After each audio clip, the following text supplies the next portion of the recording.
Inilah hari paling menyedihkan dalam sejarah Islam, di mana manusia paling mulia meninggalkan dunia untuk selamanya. Beberapa bulan setelah Haji Wada, Rasulullah jatuh sakit. Sakit yang beliau rasakan semakin hari semakin berat. Tubuhnya demam tinggi, wajahnya pucat, dan keringat terus mengalir. Hal itu menimbulkan kegelisahan di kalangan para sahabat. Beberapa dari mereka menyadari bahwa ini bukan sakit biasa. Hingga akhirnya, pada hari Senin di bulan Rabiul Awal tahun 11 Hijriah, tiba-tiba terdengar seseorang memberi salam dari balik pintu, meminta izin untuk masuk. Siti Fatimah menolaknya untuk masuk dengan lembut, karena Rasulullah sedang sakit. Ia kembali ke sisi ayahnya. Rasulullah pun bertanya, "Siapakah itu, wahai anakku?" Siti Fatimah menjawab bahwa ia tidak mengenalnya. Rasulullah kemudian memandang putrinya dengan penuh makna, lalu berkata, "Ketahuilah, dialah malaikat maut." Mendengar itu, Siti Fatimah tak kuasa menahan tangisnya. Malaikat maut pun datang, meminta izin kepada Rasulullah. Dan di saat itu, beliau diberi pilihan antara tetap tinggal di dunia atau kembali kepada Allah. Dan Rasulullah pun memilih kembali kepada Ar-Rafiqal A'la, atau yang maha tinggi, yaitu Allah. Tapi Rasulullah menanyakan, kenapa Jibril tidak ikut menyertai? Kemudian, malaikat Jibril hadir, menyampaikan kabar dari langit, bahwa pintu-pintu langit telah terbuka, para malaikat menanti, dan surga telah dipersiapkan untuk menyambut kedatangan beliau. Namun, semua itu belum membuat hati Rasulullah tenang.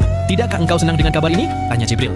Di saat-saat terakhirnya, yang beliau pikirkan bukanlah dirinya. Dengan suara lemah beliau bertanya, "Bagaimana nasib umatku kelak?" Malaikat Jibril pun menenangkan, menyampaikan kabar bahwa Allah tidak akan menyia-nyiakan umat beliau. Detik-detik terakhir semakin dekat, malaikat Israel mulai menjalankan tugasnya. Perlahan ruh Rasulullah ditarik. Tampak seluruh tubuh Rasulullah bersimbah peluh. Urat-urat lehernya menegang.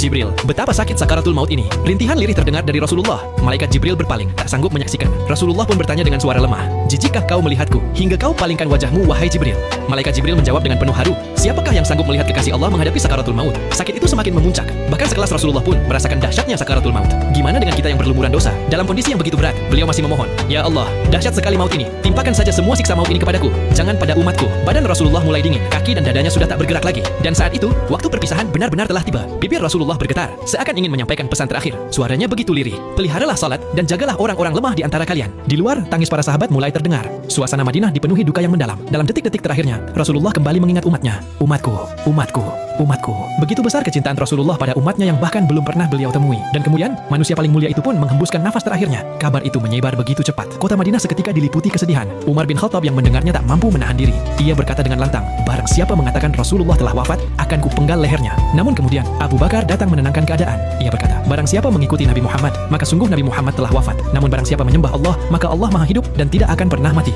Dari situlah Umar tersadar, tubuhnya lemas hingga jatuh bersimpuh dan lalu menangis sejadi-jadinya. Hari itu, seluruh umat Islam kehilangan sosok manusia terbaik yang pernah ada. Namun cinta beliau kepada umat ini tak pernah terputus, bahkan hingga akhir hayatnya. Allahumma sholli ala sayyidina Muhammad. Semoga salawat dan salam selalu tercurah kepada baginda Rasulullah sallallahu alaihi wasallam.